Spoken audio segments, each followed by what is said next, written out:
Pray we get it done for the Super Bowl, but we better get to work. Well, roads are open or torn open. Interstate lights are being worked on. It seems that the Crescent City is under construction this summer of Super Bowl. Yeah, we are getting ready, Gina. But, frustrated French Quarter residents say these efforts are not echoed in one of the state's most profitable neighborhoods.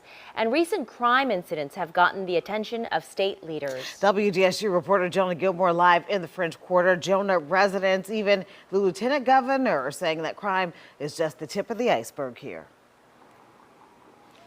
Well, Gina Sulla, people who live in the French Quarter say they want to see change, and not just because the Super Bowl is coming to town, but because they deserve it.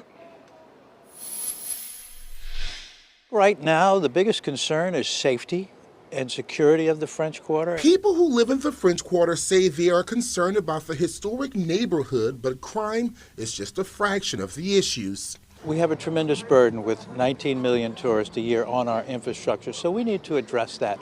Lighting, streets, cleanliness, safety. President of the French Quarter citizens group Glade Bilby says on the surface level, crime is all people see, but they're dealing with much more. You don't think about the illegal parking because when people park on the corners in the narrow streets, it's hard for fire trucks and ambulances to get around, and that's a major issue for first responders. You don't think about the drainage. According to Bilby, city officials are aware of their concerns, and now they're leaning on state officials. Most of the people who were at the meeting were really concerned about the status of the French Quarter and where we can go. For 30 years, we've been trying to clean up the quarter. Lieutenant Governor Billy Nungesser attended the French Quarter citizen meeting, vowing there will be a visible change with state police. They want a presence in the quarter.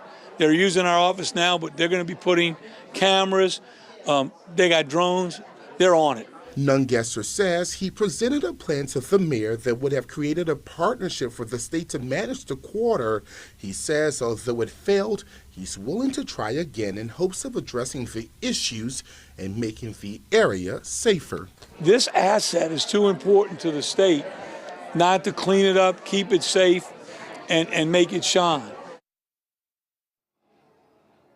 Now, Nungesser added the issue with crime in the French Quarter goes beyond guns, saying judges need to do a better job at keeping repeat offenders off the street. We're live outside the French Quarter. Jonah Gilmore, WDSU News.